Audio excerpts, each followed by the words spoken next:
आदाब, मैं हूं doctor Afaq Ahmad. Bikini killer Charles Sobhraj को गिरफ्तार करने में महाराष्ट्र के पुलिस इंस्पेक्टर झेंडे का अहम रोल रहा। उनकी जिंदगी पर आधारित एक फिल्म नेटफ्लिक्स पर रिलीज हुई है। सीरियल किलर शोभराज को दिसंबर 2022 में 78 साल की उम्र में नेपाल के काठमांडू की जेल से रिहा किया गया था।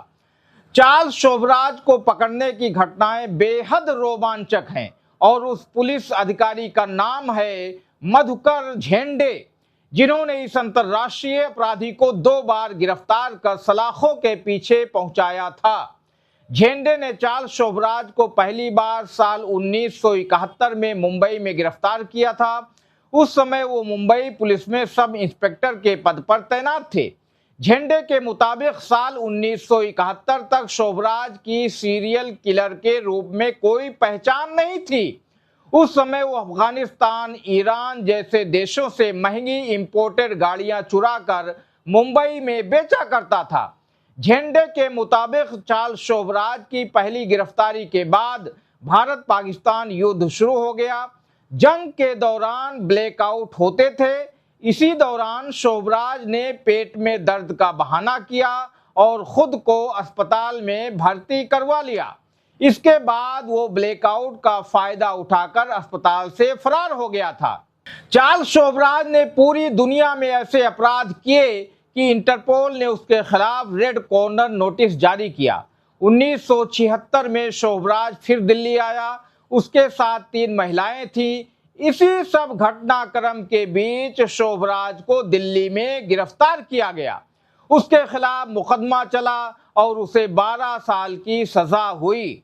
शोभराज को दिल्ली की तिहाड़ जेल भेजा गया, लेकिन जेल में 10 साल की सजा पूरी होने के बाद उसने वहां से भागने की योजना बनाई। 16 मार्च 1986 को शोभराज तिहाड़ जेल से फरार हो गया। इसके लिए उसने जेल में एक पार्टी रखी थी। इस पार्टी में उसने कैदियों के साथ साथ गार्ड्स को भी बुलाया था। पार्टी में दिए गए बिस्किट और अंगूर में नींद की दवा मिलाई गई थी। इन्हें खाने के बाद थोड़ी ही देर में बाकी सभी बेहोश हो गए। जो लोग बेहोश नहीं हुए वो थे शोभराज और उसके साथ जेल से भागे 4 और लोग। अपनी योजना पर शोभराज को इतना भरोसा था कि उसने जेल से बाहर निकलने के बाद तिहाड़ जेल के गेट के पास खड़े होकर फोटो भी खिंचवाया था। चार्ल्स शोभराज को गिरफ्तार करने से झेंडे को जो लोकप्रियता मिली उसका आलम यह था कि जब राजीव गांधी प्रधानमंत्री थे और मुंबई दौरे पर आए थे, उस वक्त उन्होंने खुद झेंडे से मिलने के लिए अपनी गाड़ी रुकवा दी थी। नेटफ्लिक्स पर आई फिल्म के संदर्भ में दिए इंटरव्यू में एक्टर मनोज बाजपेयी ने झेंडे के बारे में बताया कि अंतर्राष्ट्रीय अपराधी को पकड़ने के कारण टाइम्स मैगजीन में भी झेंडे का नाम छपा था। गोवा में पकड़े जाने के बाद शोभराज पर फिर से मुकदमा चला और उसकी सजा बढ़ा दी गई। आखिरकार 1997 में जब उसे रिहा किया गया तब बैंकॉक में उस पर मुकदमा चलाने की समय सीमा समाप्त हो चुकी थी। भारत ने 1997 में उसे फ्रांस प्रत्यर्पित कर दिया था।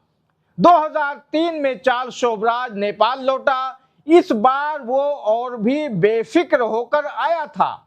उसने वहां मीडिया से बातचीत भी की। असल में उसका काठमांडू आना एक चौंकाने वाला फैसला था, क्योंकि नेपाल ही इकलौता देश था जहां वो अब भी वांटेड था। नेपाल पुलिस ने उसे काठमांडू के एक कैसीनो से गिरफ्तार किया। उसके बाद 2004 में उसे उम्र कैद की सजा सुनाई गई। 21 दिसंबर 2022 को नेपाल के सर्वोच्च न्यायालय ने सीरियल किलर चार्ल्स शोभराज को उसकी उम्र और स्वास्थ्य संबंधी समस्याओं को ध्यान में रखते हुए रिहा करने का आदेश दिया।